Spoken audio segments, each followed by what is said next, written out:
അടുത്തൊരു ചോദ്യമാണ് കേട്ടോ. മലയാളത്തിലെ ഷെല്ലി കീറ്റ്സ് എന്ന് അറിയപ്പെടുന്ന കവികൾ ആരൊക്കെയാണ്? മലയാളത്തിന്റെ ഷെല്ലിയും കീറ്റ്സും മലയാളത്തിന്റെ പറയുന്ന ആൾക്കൊരു ഉത്തരം പറയുന്ന ആൾക്കൊരു ചോക്ലേറ്റ് ഉണ്ട്. അത് നമ്മുടെ എടപ്പള്ളിയും ചെങ്ങമ്പുഴയാണ്. അപ്പൊ അടുത്ത കവിത ചെല്ലുന്നത് നമ്മുടെ പഠിക്കേന്നാണ്. ഞങ്ങൾ കാര്യം ഇപ്പൊ പരിചയപ്പെടാറുണ്ടെങ്കിലും അതേ കുറിച്ച് കുറെ അധികം ഞാൻ കേട്ടിട്ടുണ്ട്. അപ്പം അതേ ചൊല്ലാൻ പോകുന്നത് ഇടപ്പള്ളിയുടെ ഒരു കവിതയാണ്. മാറ്റി അപ്പൊ അദ്ദേഹം തന്നെ പറയും കവിതയെ കുറിച്ച്.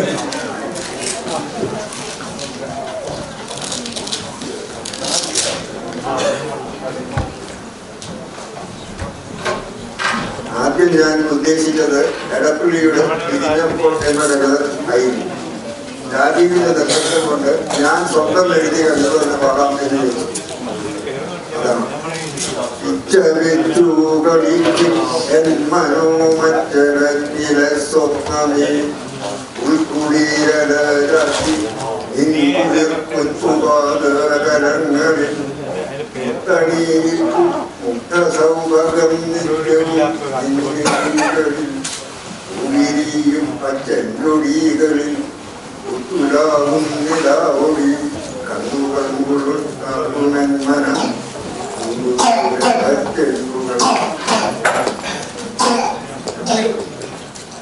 മറ്റൊരു കവിതക്കും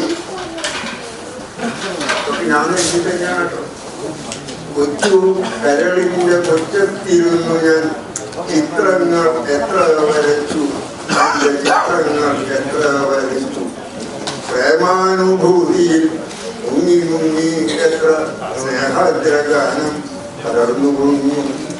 രാവും ചിരിച്ചു നിലാവും ചിരിച്ചു രാഗാദ്രയാമീ വിശാഖന്തി നോക്കി. മൂടുപടമിട്ടുകാലം മനസ്സിൽ മൂടമഞ്ഞായി മുഖാനുരാഗം.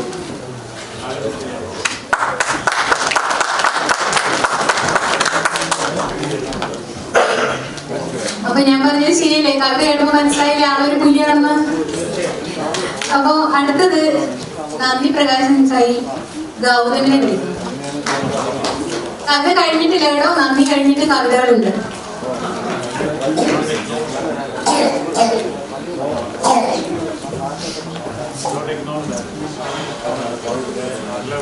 എല്ലാവർക്കും നമസ്കാരം.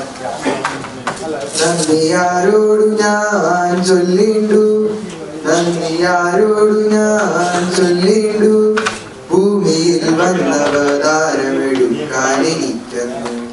പാതിമയായ പിതാവിനോ പിന്നതിൽ പാതിമയായ മാതാവിനോ പിന്നെയും 10 മാസം ചുമന്നെന്നി ഞാനാക്കിയ ഗർഭപാത്രത്തിനോ നന്ദിയാരോടു ഞാൻ ചൊല്ലിണ്ടു.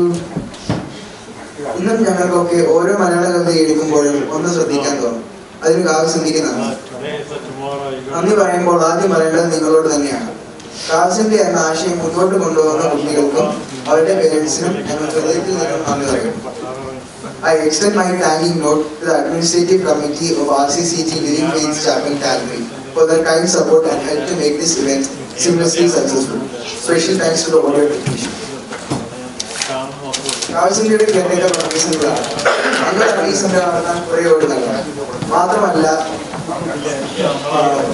ഇവരുടെ സമയത്ത് നല്ല പലഹാരങ്ങൾ അറേഞ്ച് ചെയ്തു തന്നതും വർഗീസനുകളാണ്. അതെല്ലാം ചെയ്തു തന്നതിന് നന്ദി വർഗീസൻ. പിന്നെ ജോസഫുകളാണ് നമ്മൾക്ക് ഫോട്ടോ, വീഡിയോ, ടെക്നിക്കൽ സപ്പോർട്ട് എല്ലാം ചെയ്തു തന്നത്. കാവ്യസന്ധിയുടെ ഫൗണ്ടിംഗ് മെമ്പർ കൂടിയാണ് ജോസഫ്. അതിന് നന്ദി. അത് മാത്രമല്ല ഇവിടെ ഓരോ കൊച്ചു കൊച്ചു കാര്യങ്ങൾക്കും വോളണ്ടിയർ ചെയ്ത എല്ലാ കൂട്ടുകാർക്കും കാവ്യസന്ധ്യയുടെ പേരിൽ ഒരു ബിഗ് താങ്ക് യു. അടുത്ത നന്ദി പറയേണ്ടത് ഈ കാവ്യസന്ധ്യക്ക് എല്ലാ മുൻകൈകൾ എടുക്കുകയും എനിക്ക് ഈ നന്ദി പ്രസംഗം ഇവിടെ പറയാൻ അവസരം നൽകുകയും ചെയ്ത രാജ്യമംഗലും സീമാനിക്കുകയാണ്. അപ്പോൾ ഇനി അടുത്ത കാവ്യസന്ധ്യക്ക് കാണാം. എല്ലാ അതിഥികൾക്കും ആസ്വദിക്കാനെത്തിയ നമ്മുടെ അംഗങ്ങൾക്കും നന്ദി നന്ദി നമോഭാഗം.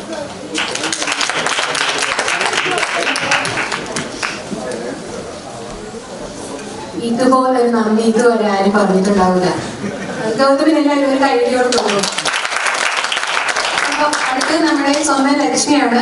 ആത്മാവിലൊരു ചിത ഈ പിന്നെയും വയലാർ.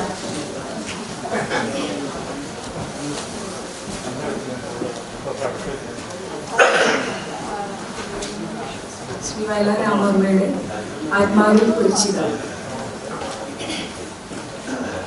അച്ഛനുറങ്ങിക്കിടക്കുന്നു നിശ്ചലം, നിശബ്ദത പോലും അന്നു നിശബ്ദമായി. വന്നവർ നാലു കെട്ടിൽ തങ്ങി നിന്നു പോയി, നിഴലുകൾ മാതിരി കത്തുന്നു കാറ്റിന്റെ കാണാത്ത കൈകളിൽ, എത്തിപ്പിടിക്കാൻ നിലവിളക്കിൻ തിരി. ഇത്തിരി ചാണകം തേച്ച വെറും നിലത്തച്ഛനുറങ്ങാൻ ഇടുന്നതിങ്ങനെ. പച്ചപ്പിലാവിലെ തൊപ്പി മെടഞ്ഞുകൊണ്ടച്ഛന്റെ ചാരത്തിരുന്നതോർക്കുന്നു ഞാൻ. 4 വയസ്സു തികഞ്ഞില്ലെനിക്കെഴുത്തോലകളിലെല്ലാം ഒരു വിട്ടു തീർത്തു ഞാൻ. ആരു വന്നാലും കിളി പോലെ ഞാൻ ചൊല്ലും ആ മുതലിക്ഷാവരയ്ക്കുള്ള വാർത്തകൾ. അന്നെനിക്കൊട്ടും മനസ്സുഖമില്ലെന്റെ ചന്ദന പമ്പരം എങ്ങോ കളഞ്ഞുപോയി. വീടിനകത്ത് കരഞ്ഞു തളർന്നമ്മ വീണുപോയി. നേരം വെളുത്ത നേരം മുതൽ വാരിയെടുത്തെന്നെയും അവച്ചമ്മയെന്നോരോന്നു ചൊല്ലിക്കരഞ്ഞതോർക്കുന്നു ഞാൻ. നൊമ്പരം കൊണ്ടു വിതുമ്പി ഞാനിൻ കളിപ്പമ്പരം കാണാതിരുന്നതു കാരണം, വന്നവർ എന്നെ നോക്കിക്കൊണ്ട് നിന്നു നെടുവീർപ്പിടുന്നതെന്തിങ്ങനെ. ഒന്നും എനിക്കു മനസ്സിലായില്ല, അച്ഛനിന്നുണരാത്തതും ഉമ്മ തരാത്തതും. ഒച്ചയുണ്ടാക്കുവാൻ പാടില്ല ഞാനെന്റെ അച്ഛനുറങ്ങിയുണർന്നെണീക്കും വരെ. അച്ചപ്പിലാവിലെ തൊപ്പിയും വച്ചുകൊണ്ടച്ഛന്റെ കൺപീലി മെല്ലെ തുറന്നു ഞാൻ. പെയ്തു തോന്നാത്ത മിഴികളുമായി എന്റെ കൈ തട്ടി മാറ്റി പതുക്കിയും മാതുലൻ. എന്നിലൊരാൾ വന്നെടുത്തു തോളത്തിട്ടു കൊണ്ടുപോയി, കണ്ണീരയാളിലും കണ്ടു ഞാൻ. എന്തുകൊണ്ടാണച്ഛനിന്നുണരാത്തതെന്നെ എടുത്തയാളോട് ചോദിച്ചു ഞാൻ. കുഞ്ഞിന്റെ അച്ഛൻ മരിച്ചുപോയെന്നയാൾ നെഞ്ചകം പിന്നി പറഞ്ഞു മറുപടി. ഏതാണ്ടപകടമാണച്ഛനെന്നോർത്ത് വേദനപ്പെട്ട ഞാനൊന്നാശ്വസിച്ചു പോയി.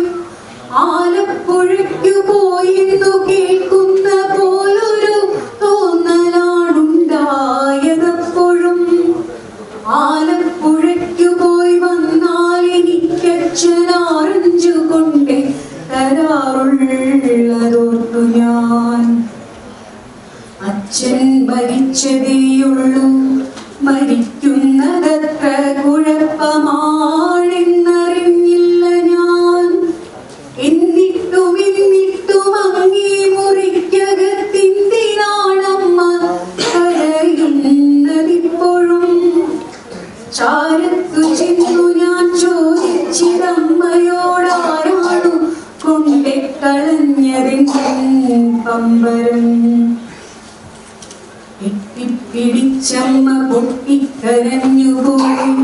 കുട്ടനീട്ടി കെട്ടിച്ചു പോയതിങ്ങനെ അച്ഛനുണ്ടപ്പുറത്തിത്തിരി മുൻപു ഞാൻ അച്ഛനെ കണ്ടതാണുത്തരം നൽകി ഞാൻ. അമ്മ പറഞ്ഞു, മകനെ നമുക്കിനി നമ്മളെയുള്ളൂ, നിന്നച്ഛൻ മരിച്ചുപോയി. വെള്ളമൊഴിച്ചു കുളിപ്പിച്ചൊരാൾ പിന്നെ വെള്ളമുണ്ടിട്ടു പുതപ്പിച്ചിതച്ഛനെ താങ്ങിപ്പുറത്തേക്കെടുത്തു രണ്ടാളുകൾ. ഞാൻ കണ്ടു നിന്നു കരയുന്നു കാണികൾ. അമ്മ ബോധം കെട്ടു വീണുപോയി തൊട്ടടുത്തങ്ങി പറമ്പിൽ ചിതാഗ്നിതൻ ജ്വാലകൾ. ആ ചിതാഗ്നിക്കു വലം വെച്ചു ഞാൻ എന്തിനച്ഛനെ തീയിൽ കിടത്തുന്നു നാട്ടുകാർ. ഒന്നും മനസ്സിലായില്ലെനിക്കപ്പോഴും ചന്ദന പമ്പരം തേടി നടന്നു ഞാൻ. ഇത്തിരി കൂടി വളർന്നു ഞാൻ ആരംഗമിപ്പോഴോർക്കുമ്പോൾ നടുങ്ങുന്നു മാനസം. എന്നന്തരാത്മാവിനുള്ളിലെത്തിയിൽ വച്ചിന്നു വിണ്ണോർമ്മ ദഹിപ്പിക്കുമച്ഛനേ.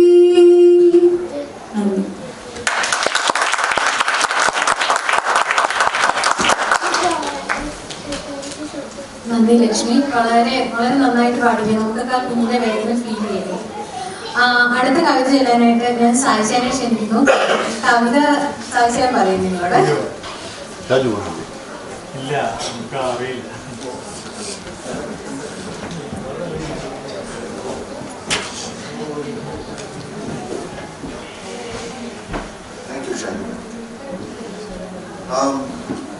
എല്ലാവരോടും ആദ്യമേ ഒരു മാപ്പ്. കാരണം രാജീവ് എന്നോട് കാവ്യസന്ധ്യയുടെ കാര്യം പറഞ്ഞിട്ട് ഞാൻ സമയം ചോദിച്ചിട്ടായിരുന്നു വന്നപ്പോൾ താമസിച്ചു പോയി. അപ്പോൾ കുറേ പേരെന്നെ കച്ചവടക്കാരെന്ന് വിളിച്ചു, പിന്നെ എന്താ ഇപ്പോൾ കളവെന്ന് വിളിച്ചു എന്നൊക്കെ പറഞ്ഞു. ഞാനൊരു ചെറിയ രൗദ്രഭാവത്തിലാണ്.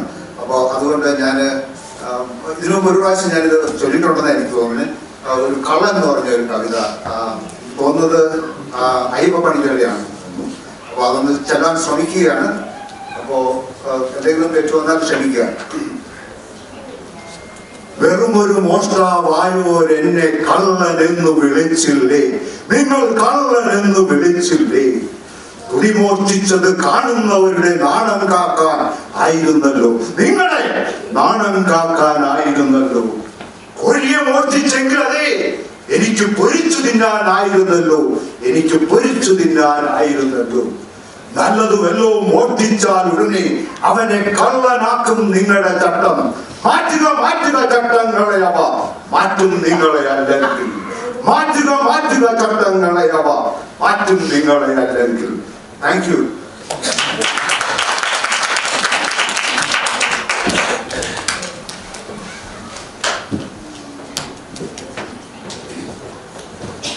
എനിക്ക് ഒറ്റ വഴിയേ പറയാനുള്ളൂ. ലേറ്റ് ആയാലും ലേറ്റസ്റ്റാ വന്നിട്ട് കഴിഞ്ഞ കാലത്ത്.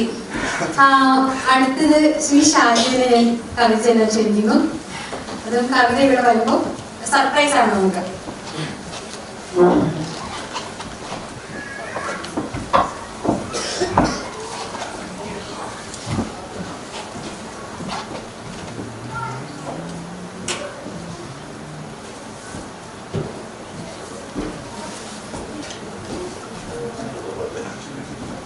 ഹലോ. കവിത ആലപിക്കാനുള്ള ശേഷിയൊന്നും ഭഗവാൻ നമുക്ക് തന്നിട്ടില്ല. വിനയചന്ദ്രന്റെ ഏതാണ്ട് വരികൾ ഇന്റർനെറ്റിൽ കണ്ടതാണ്. അവിടുന്ന് നിങ്ങൾ ചെറുകുട്ടി ഉണ്ടാക്കിയതാണ്. നോക്കട്ടെ. ആരോരുമില്ലാത്തൊരാത്തുവക്കിൽ കാറ്റു താലോലമാടുന്നൊരാക്കുവക്കിൽ നിന്നെ പിടിച്ചു ഞാൻ ഉമ്മ വയ്ക്കുമ്പോഴി ഉന്നപ്പടപ്പിലും പുരമേളം. തോരാതെ പെയ്യുമീ വർഷം നിനക്കിനി തീരാതെ കൊള്ളാം തിരിക്കൂ പ്രിയേ. ആടും മയിലിന്റെ നൃത്തമായി ആനന്ദ താണ്ഡവ കൂട്ടുമായി ആടുമയിലിന്റെ നൃത്തമായി ആനന്ദ താണ്ഡവ കൂത്തുമായി തോരാതെ പെയ്യുമീ വർഷം നമുക്കിനി തീരാതെ കൊള്ളാം തിരിക്കൂ പണ്ടു നാം മേഘങ്ങളായിരുന്നു സന്ധ്യാസമുദ്രത്തിലായിരുന്നു ചന്ദനക്കാറ്റേറ്റു വന്നിരുന്നു ചമ്പകക്കാറ്റിലും ചെന്നിരുന്നു കാടായ കാട്ടിലി നമ്മളെല്ലാം കാലാന്തകൻ പെയ്തു നിന്നിരുന്നു നാടായ നാട്ടിലി നമ്മളെല്ലാം നാരായണം തുള്ളി നിന്നിരുന്നു പേരായ നമ്മളും വെള്ളമത്രേ ധാരായ നമ്മളും വെള്ളമത്രേ ഇന്നു ഞാൻ നിന്നിൽ നിറഞ്ഞിടുന്നു ഇന്നു നീ എന്നിൽ നിറഞ്ഞിടുന്നു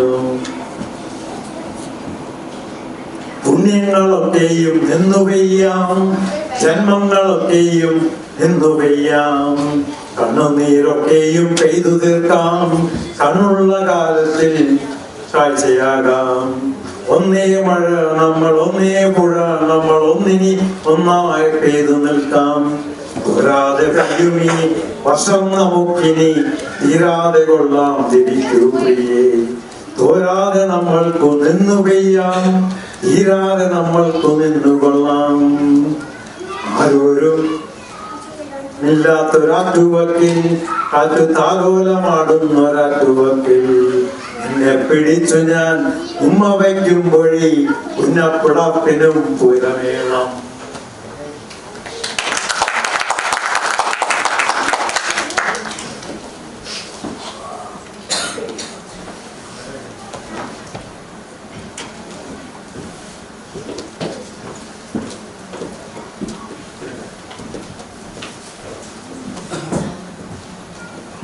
ഈ അവസാനം ചെല്ലുന്നവരൊക്കെ നമ്മളെ പഠിപ്പിക്കുന്ന പാഠം എന്താണെന്നറിയോ? നമ്മളൊക്കെ 2 ആഴ്ച 3 ആഴ്ച നിന്ന് ചൊല്ലി നോക്കി പഠിച്ചുകൊണ്ട് വരുന്നു. ഇവരൊക്കെ നിൽക്കണോ എന്നത് ആ കവിത എഴുതിയിട്ടുണ്ട്. അപ്പൊ അടുത്തതും ഇങ്ങനെ നിന്ന നിപ്പിൽ കവിത ചെല്ലാൻ തീരുമാനിച്ച ഒരാളാണ് അടുത്ത് വരുന്നത്. നമ്മുടെ സ്വന്തം സീമയെ കുറിച്ച് ഞാൻ നിങ്ങളോടൊന്നും പറയണല്ലോ. അപ്പൊ സീമയൊക്കെ കവിത ചെല്ലാൻ ശ്രമിക്കും.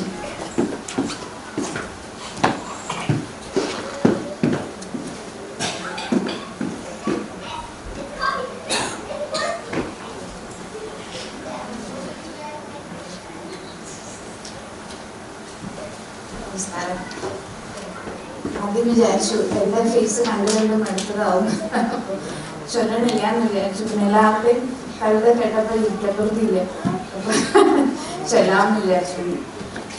ഞാൻ ചൊല്ലാൻ പോകുന്നത് ചെറിയ ഒരു കവിതയാണ്. അധികം പ്രിപ്പറേഷനൊന്നുമില്ല. മുല്ലനേഴി എഴുതിയ ഒരു ചെറിയ കുറച്ച് കവിത. ഇത് ആക്ച്വലി ജോസഫ് പറഞ്ഞ വി കെ ശശിധരൻ ഭൂതപാഠമൊക്കെ പാടി എന്താണ് പ്രശസ്തയാക്കിയ വി കെ എസ് പാടി അതേ ട്യൂണിലാണ് ഞാൻ ഈ കവിത ചൊല്ലുന്നത്. അമ്മയും നന്മയും കവിത ചെറിയത്. അമ്മയും നന്മയും ഒന്നാണ്, ഞങ്ങളും നിങ്ങളും ഒന്നാണ്. അമ്മയും നന്മയും ഒന്നാണ്, ഞങ്ങളും നിങ്ങളും ഒന്നാണ്. അറ്റമില്ലാത്തതാം ജീവിതത്തിൽ നമ്മൾ ഒറ്റയല്ല. അറ്റമില്ലാത്തതാം ജീവിതത്തിൽ നമ്മൾ ഒറ്റയല്ല. അമ്മയും നന്മയും ഒന്നാണ്, ഞങ്ങളും നിങ്ങളും ഒന്നാണ്. നിറവും മണവും വേറെയാണെങ്കിലും പുഴയായ പുഴയൊക്കെ പുഴയാണ്. നിറവും മണവും വേറെയാണെങ്കിലും പുഴയായ പുഴയൊക്കെ പുഴയാണ്. ഒഴുകുന്ന നാടുകൾ വേറെയാണെങ്കിലും മലരായ മലരൊക്കെ മലരാണ്. അമ്മയും നന്മയും ഒന്നാണ്, ഞങ്ങളും നിങ്ങളും ഒന്നാണ്. അറ്റമില്ലാത്തതാം ജീവിതത്തിൽ നമ്മൾ ഒറ്റയല്ല. അറ്റമില്ലാത്തതാം ജീവിതത്തിൽ നമ്മൾ ഒറ്റയല്ല. ഒറ്റയായി ഒന്നുമില്ല,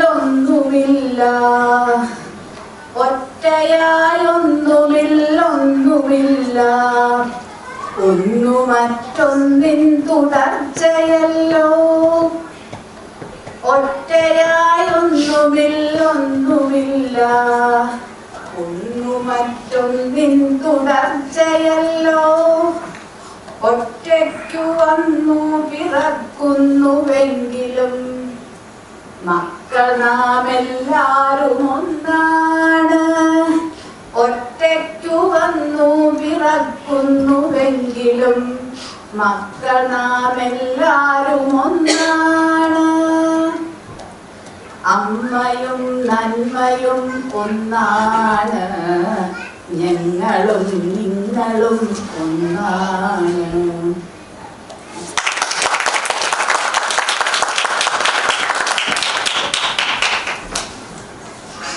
വളരെ നന്ദി സീമ. സീമ പറഞ്ഞത് ഒരു വലിയ ഒരു സന്ദേശമാണ് നമുക്ക് തരുന്നത്.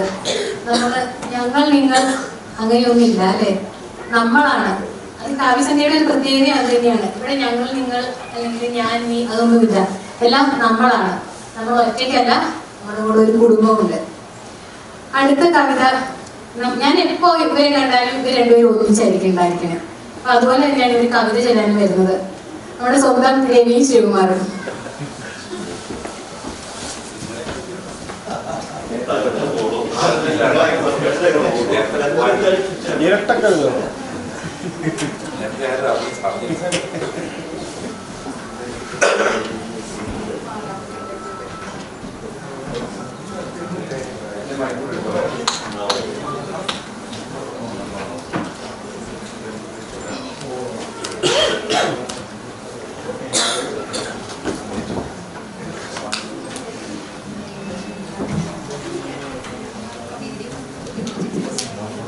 നമസ്കാരം. ഞങ്ങള് കവിത പാടാനായിട്ട് പ്രിപ്പയർ ചെയ്യണമെന്ന് പറഞ്ഞല്ല, ഇവിടെ വന്ന് രാജ്യവേട്ടൻ നിന്ന് ശ്രദ്ധിച്ചപ്പം പിന്നെ നമ്മുടെ ഈ ഒരു സാഹിത്യം പറഞ്ഞ പോലെ നമ്മുടെ കുടുംബത്തിനകത്തൊരു പാടുന്നൊരു കവിത പോലെ ഞങ്ങളൊന്ന് ട്രൈ ചെയ്യാൻ വെച്ചു. പോരായ്മകളൊക്കെ ക്ഷമിക്കുക, നിങ്ങളെ ഒന്ന് ഓർമ്മിച്ച് പോകാം. അവസാനത്തെ കേട്ടാന്ന് തോന്നുന്നു. ഞങ്ങള് അനിൽ പരശുരന്റെ പൂക്കാത്ത മുലയ്ക്കുന്ന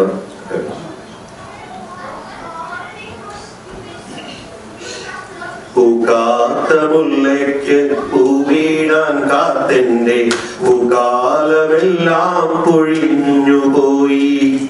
പൂവിളി കേൾക്കുവാൻ കാതോർത്തിരുന്നെന്റെ പൂവാമ്പുരും നീലവാടിപ്പോയി.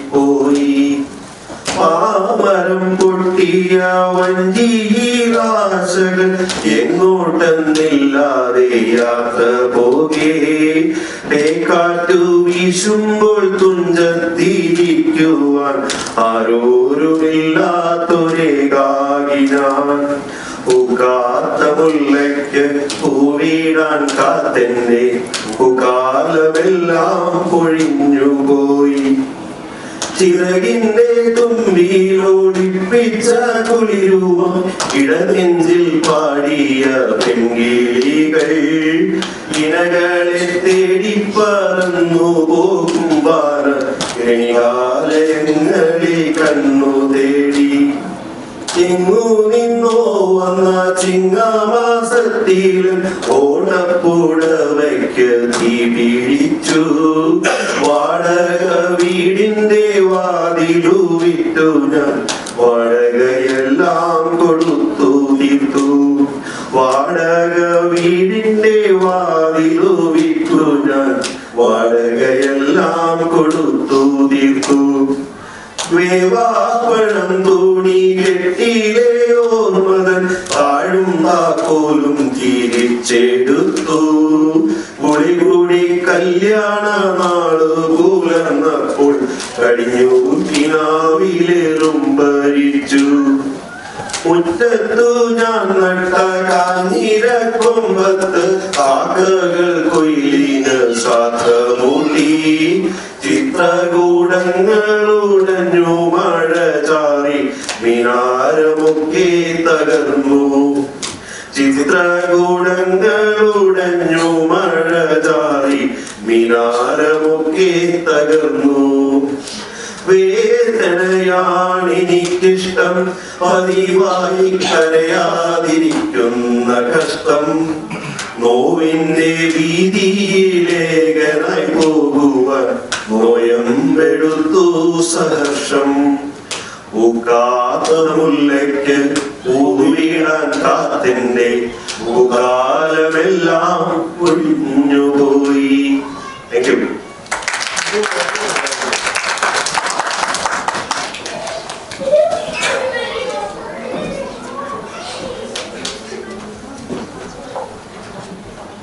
ഞാൻ പറയാൻ വന്നത് ഞാൻ വിളിക്കും, കാരണം രവി എന്നോട് റിക്വസ്റ്റ് ചെയ്ത് കൊല്ലരുതെന്ന്. അപ്പോൾ സാധാരണയായിട്ട് ഞാൻ രവിയെ ക്യാമറയ്ക്ക് പിന്നിലും ശിവകുമാറിനെ ക്യാമറയ്ക്ക് മുമ്പിലുമാണ് കാണാറ്. അവർക്ക് ഇത്ര ഒരു കഴിവുണ്ടെന്ന് ഞാൻ ആദ്യമായിട്ടാണ് അവർ കവിത ചെന്ന് വരുന്നത്. വളരെ നന്നായിരുന്നു അല്ലേ? അപ്പൊ ഇതോടുകൂടി ഇന്നത്തെ നമ്മുടെ കവിതകളുടെ സെഗ്മെന്റ് അവസാനിക്കുകയാണ്. ഇനി രാജയുടെ ഒന്ന് എല്ലാം നമ്മൾ വൈൻഡപ്പ് ചെയ്യാണ്. ജോസേട്ടൻ എന്തോ ഒരു കാര്യം കൂടി പറയാനുണ്ട്, അതൊന്നും നോക്കട്ടെ കേട്ടോ.